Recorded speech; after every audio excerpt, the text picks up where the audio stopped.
અમદાવાદ મિત્ર ન્યૂઝની ટોપ 10 ખબરોમાં આપનું હાર્દિક સ્વાગત છે। જમીન પાછી અપાવવાની માંગ સાથે આત્મવિલોપનનો પ્રયાસ। આણંદના ગોદાવી ગામે હાલની કરોડોની કિંમતની જમીન પરિવારની જાણ બહાર બારોબાર વેચી નાખવા મુદ્દે અગાઉ પરિવારે આત્મવિલોપનની ચીમકી આપી હતી। ત્યારે સાણંદ પ્રાંત કચેરીમાં 4 વૃદ્ધ મહિલાઓએ ન્યાયની માંગ કરી અધિકારી સામે જ પેટ્રોલ છાંટી આત્મવિલોપનનો પ્રયત્ન કરતા કચેરીમાં દોડધામ મચી હતી। જો કે 4 મહિલાઓને આત્મવિલોપન કરતા અધિકારીઓએ રોક્યા હતા। ઘટના બનતા પોલીસ કાફલો દોડી આવ્યો હતો અને ચારેયને સાણંદ પોલીસ સ્ટેશન લઈ જવામાં આવ્યા હતા। આ રીતે આ કચેરીમાં આત્મવિલોપનના પ્રયાસની ઘટના બનતા શહેર તેમજ આસપાસ વિસ્તારમાં ભારે ચકચાર મચી જવા પામી હતી। અમદાવાદ મ્યુનિસિપલ કોર્પોરેશનની સપ્લાય લાઇનમાં લીકેજથી જમાલપુરથી કાંકરિયા સુધીના વિસ્તારમાં લોકોને સવારે પાણી મળ્યું જ નહીં। શહેરના ખાડિયા વોર્ડમાં આવેલા કાંટોડિયા વોટર ડિસ્ટ્રીબ્યુશન સેન્ટર સ્ટેશનમાં ફ્લો મીટર ઇન્સ્ટોલેશનની કામગીરી કરવામાં આવી રહી છે। તો આજે સવારે સપ્લાય લાઇનમાં લીકેજ થતાં કાંકરિયા ભૈરવનાથ આસ્ટોડિયા ગીતા મંદિર અને જમાલપુર વિસ્તારમાં વહેલી સવારથી જ પાણીનો સપ્લાય ચાલુ થયો ન હતો, જેને કારણે નાગરિકોને પાણી વિના રહેવું પડ્યું હતું। શાહપુરમાં દબાણ દૂર કરવા ગયેલી મ્યુનિસિપલ ટીમ પર દુકાનદારોનો હુમલો। શાહપુરમાં આવેલી મહેંદી કુવા વિસ્તારની ભંગારની દુકાનના માલિકોએ 4 રોડ ઉપર લોખંડનો ભંગાર મૂકીને દબાણ કર્યું હતું। લોકોની ફરિયાદો પછી દબાણ હટાવવા ગયેલી એસ્ટેટ વિભાગની ટીમ પર ગુરુવારે દુકાન માલિકોએ ઝપાઝપી કરી હતી। આખરે શુક્રવારે મ્યુનિસિપલના એસ્ટેટ વિભાગે એસઆરપી જવાનોની ટુકડી સાથે રાખી લોખંડની 56 પ્લેટ તેમજ 100 નંગથી વધુ નાનો મોટો ભંગાર હટાવી દઈ રોડ દબાણ મુક્ત કર્યો હતો।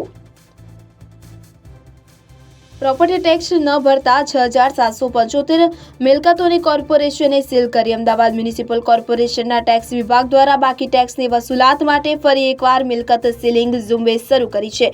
દર શુક્રવારે ટેક્સ વિભાગ દ્વારા શહેરના વિવિધ વિસ્તારોમાં મિલકત સીલિંગ ઝુંબેશ હાથ ધરવામાં આવે છે, જે શુક્રવારે કુલ 6775 જેટલી મિલકતોને સીલ કરવામાં આવી। સૌથી વધુ પૂર્વ ઝોનમાં કુલ 3111 જેટલી મિલકતોને સીલ કરવામાં આવી છે। તો નિકોલ ઓશિયા હાઇપર માર્કેટ, ગુજરાત વેપારી મહાજન મંડળ અને Raspan party plot road, SG highway પર એસજી બિઝનેસ હબ સહિતના શહેરના તમામ વિસ્તારોમાં મિલકત સીલ કરી હતી। મોરબી બ્રિજનું રિપેરિંગ કામ કરનાર દેવાંગ પરમારની હાઈકોર્ટમાં જામીન અરજી। બીજી તરફ હાઈકોર્ટમાં હવે આ જ કેસના 3 આરોપીની જામીન અરજી પેન્ડિંગ છે, કે જેમાં ઓરેવા કંપનીના મેનેજર દીપક પારેખ અને બ્રિજનું સમારકામ કરનાર ધાંગધ્રા દેવપ્રકાશ સોલ્યુશનના પ્રકાશ પરમાર અને દેવાંગ પરમારનો સમાવેશ થાય છે। ગુજરાત હાઈકોર્ટમાં આ 3 આરોપીની જામીન અરજી જજ સમીર દવેની કોર્ટમાં હતી, કે જેમાં કોર્ટે 2 ફેબ્રુઆરીની તારીખ આપી છે। અમદાવાદમાં સાબરમતી રિવરફ્રન્ટ પર બોટિંગ અને વોટર સ્પોર્ટ્સ એક્ટિવિટી બંધ કરાવી। વડોદરાની દુર્ઘટના બાદ અમદાવાદમાં સાબરમતી રિવરફ્રન્ટ ખાતે હાલ પૂરતું બોટિંગ અને વોટર સ્પોર્ટ્સ એક્ટિવિટી બંધ રાખવામાં આવી। બોટિંગ અને વોટર સ્પોર્ટ્સ એક્ટિવિટીને બંધ કરવાની સૂચના અમદાવાદ મ્યુનિસિપલ કોર્પોરેશન તરફથી આપવામાં આવી હોવાનું કોન્ટ્રાક્ટરોએ જણાવ્યું હતું, પરંતુ અધિકારીઓના મુજબ બોટિંગ ચાલુ હોવાનો દાવો કરવામાં આવ્યો હતો।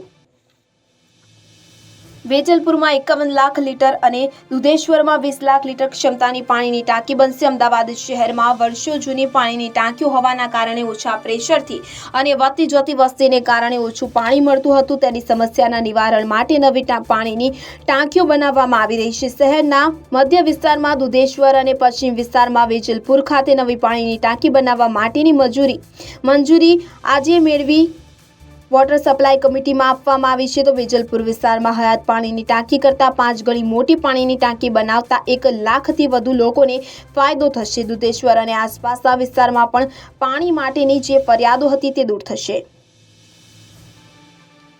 દાણી લીમડા મ્યુનિસિપલ સ્કૂલમાં ચોરી કરનારો આરોપી ઝડપાયો। દાણી લીમડામાં મ્યુનિસિપલ કોર્પોરેશનની સ્કૂલમાં સબમર્સિબલ પંપ અને લોખંડની એંગલોની ચોરીનો પોલીસે ગણતરીના કલાકોમાં ભેદ ઉકેલી આરોપીને મુદ્દામાલ સાથે ઝડપી લીધો હતો। આ અંગેની વિગત એવી છે કે વેજલપુરમાં રહેતા બોજીભાઈ સંઘ રિયાત દાણી લીમડા ગુજરાતી શાળા નંબર 1માં આચાર્ય તરીકે ફરજ બજાવે છે। સર્વેલન્સ સ્ક્વોડના PSI B B Vaghela, ASI Mohammad Yunus, head constable Yogeshbhai વગેરેની ટીમ પેટ્રોલિંગમાં હતી। તે દરમિયાન બાતમી મળી હતી, કે જેને આધારે પોલીસ ટીમે આમિર હમીદભાઈ શેખ, પંજાબી, ઉંમર વર્ષ 22, રહેવાસી એકતાનગર 4 માળિયા, દાણી લીમડાને ઝડપી પૂછપરછ કરતા તેણે મ્યુનિસિપલ સ્કૂલમાં ચોરી કર્યાની કબૂલાત કરી હતી. પોલીસે આરોપી પાસેથી ₹25,400નો મુદ્દામાલ કબજે કર્યો હતો.